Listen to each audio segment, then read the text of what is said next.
Good morning everyone, welcome back to Priyanshu Rank Academy. और इस academy के तहत आपको बहुत सारे हैं हिस्ट्री के फाउंडेशन बैच मिलेंगे और इस हिस्ट्री के फाउंडेशन बैच में एकदम बेसिक से एकदम आराम से और एकदम अच्छे से आपको समझाए जाएंगे। आपको कहीं पे भी किसी प्रकार के डाउट्स नहीं आएंगे। यदि डाउट्स होंगे तो आप कमेंट्स कीजिएगा। लगभग कोशिश करेंगे कि आपके डाउट्स ना रहे, ठीक है। तो आप यदि वीडियो के अंत तक बने रहते तो इस क्लास में हम देखेंगे, पिछले क्लास में लगभग सिंधु सभ्यता की विशेषताओं के बारे में बताए थे। इस क्लास में हम सिंधु सभ्यता का पतन कैसे हुआ उसके बारे में देखेंगे, फिर मेसोपोटामिया की सभ्यता के बारे में देखेंगे, फिर मिस्र की सभ्यता के बारे में एकदम डिटेल से मैप के माध्यम से समझेंगे एकदम अच्छे तरीके से। यदि आप वीडियो के अंत तक बने रहते हैं तो आपको कहीं पे भी किसी भी प्रकार के कोई डाउट्स नहीं होंगे और आपको हर एक चीज़ समझ आएगा और आपके हर एक कॉम्पिटिटिव एग्जाम में या लड़ने वाले होंगे और ऐसे क्वेश्चन आपको भी दिए जाएंगे, ठीक है। तो आप नोट्स की चिंता मत कीजिए, क्योंकि नोट्स हम लिखवा देंगे या तो फिर स्क्रीनशॉट आप जल्दी में कर सकते हैं तो वो भी ले सकते हैं। तो आप नोट्स लिख सकते हैं सिंधु सभ्यता के पतन के कारण, तो ठीक है। तो हम पिछले क्लास में वहाँ तक नोट्स दिए हुए थे कि नहीं, आई डोंट नो, लेकिन हम कोशिश करते हैं कि पिछले, हाँ, सिंधु सभ्यता की विशेषता, चलिए हम पिछले क्लास में दिए होंगे कि नहीं। हाँ, तो कुणाल की सभ्यता ही आप लिख सकते हैं। अगर नहीं दिए होंगे तो आप लिख लीजिए, अगर दिए होंगे तो फिर मत लिखिएगा। यहाँ पे ये भी लिख लीजिए, समाज कितने भागों में बटा हुआ था ये, ठीक है। फिर उसके बाद ये है आपका विशेषताओं में। फिर हम सिंधु सभ्यता के पतन देखेंगे। सिंधु सभ्यता के पतन के बारे में अलग अलग विद्वान और पतन के कारण, उसको मेसोपोटामिया की सभ्यता के बारे में जानेंगे, ठीक। उसके बाद मेसोपोटामिया की सभ्यता ये है। उसके बाद मिस्र की सभ्यता के बारे में जानेंगे। इतना इस क्लास में देखेंगे, ज़्यादा नहीं करेंगे, ज़्यादा में आपको भी थोड़ा सा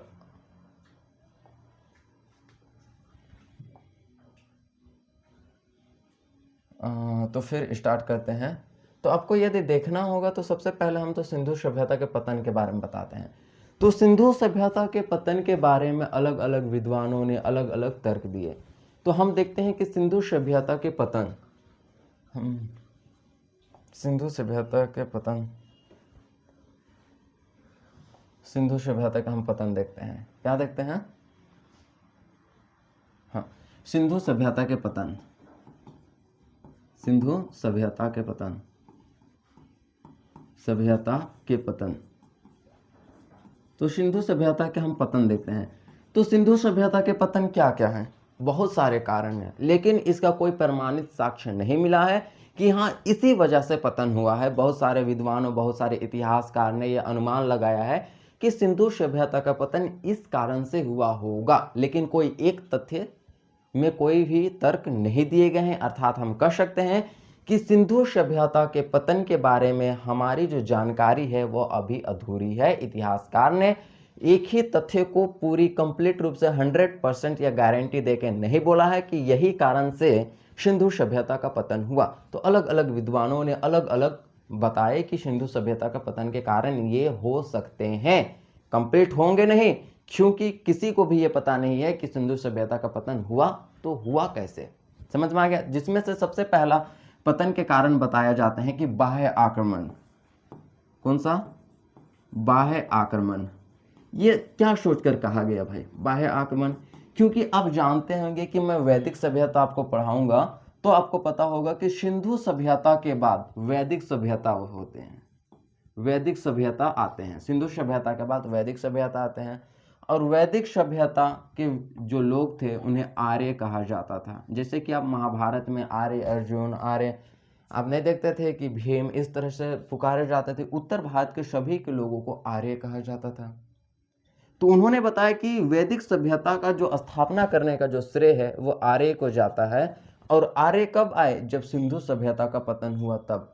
तो आर्य को माना जाता है कि आर्य जब भारत आए तो सिंधु सभ्यता के लोग तो युद्ध से परिचित नहीं थे, लेकिन ये लोग युद्ध से परिचित थे। तो यही लोग सिंधु सभ्यता के लोगों को मार करके क्या कर दिए कि सिंधु सभ्यता का अंत करके वैदिक सभ्यता का उन्होंने प्रारंभ किया, जिसका साक्ष्य हमें पश्चिम की ओर से, आप देखिएगा कि ये हमारा भारत का मैप है तो इस तरह पश्चिम की ओर है। तो यहाँ पे एक गली मिली है जिसे हम डैड में संकरी गली कहते हैं।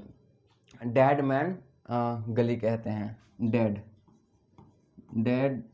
डेड मैन गली कहते हैं, ठीक है। तो इसी टाइप से डेड मैन गली, यहाँ पे एक गली है, यहाँ पे मिला हुआ है जहाँ पे बहुत सारे लोगों को मारा गया था।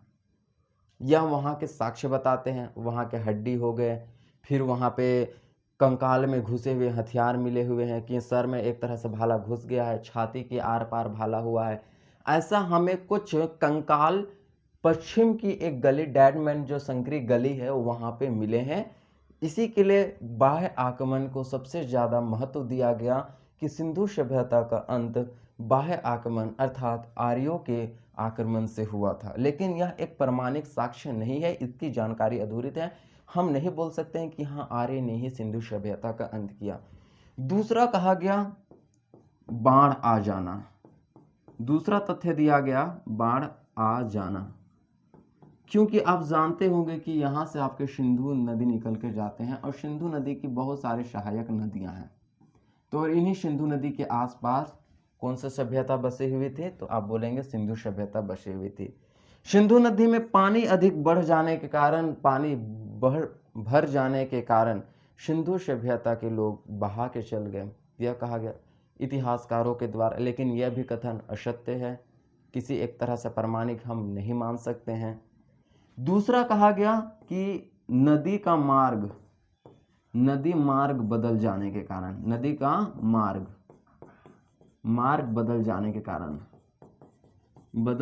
के कारण जब ये सिंधु सभ्यता की नदी, फिर से हम दिखाते हैं यहाँ पे मैप, जो ये है सिंधु सभ्यता यहाँ से जा रही है, तो ये बहुत सारे नदियाँ यहाँ पे गई हुई है, ठीक है, बहुत सारे। तो इन्हीं नदियों के किनारे यहाँ पे क्या है कि सिंधु सभ्यता लोग बसे हुए थे।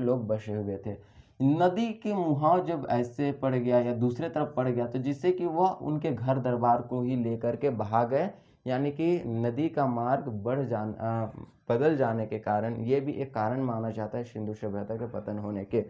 दूसरा कारण माना जाता है जलवायु परिवर्तन, जलवायु परिवर्तन। ये भी सबसे इम्पोर्टेंट तथ्य माना जाता है कि एक बहुत ही लंबे समय तक यह सभ्यता चलते रही। अचानक जलवायु परिवर्तन हुआ, जिससे कि सिंधु सभ्यता के लोग उस जलवायु, उस इन्वायरमेंट को क्या कर नहीं पाए, सहन नहीं कर पाए या एडॉप्ट नहीं कर पाए, जिस कारण से सारे लोग मर गए। यह कहा गया है जलवायु परिवर्तन में। तो ये भी एक अप्रमाणिक साक्ष्य है, कोई भी प्रमाणिक हमें साक्ष्य नहीं मिले हुए हैं, ये बताया गया। चौथा तथ्य बताया गया। तीसरा बढ़ गया अनाज खत्म हो जाने के कारण। पांचवा कहा गया कि अनाज खत्म हो जाने के कारण, अनाज खत्म हो जाने के कारण क्या बोला गया है कि जब अनाज जो खत्म हो गए, जिससे कि सिंधु सभ्यता के लोग का अंत हो गया। 1 मिनट।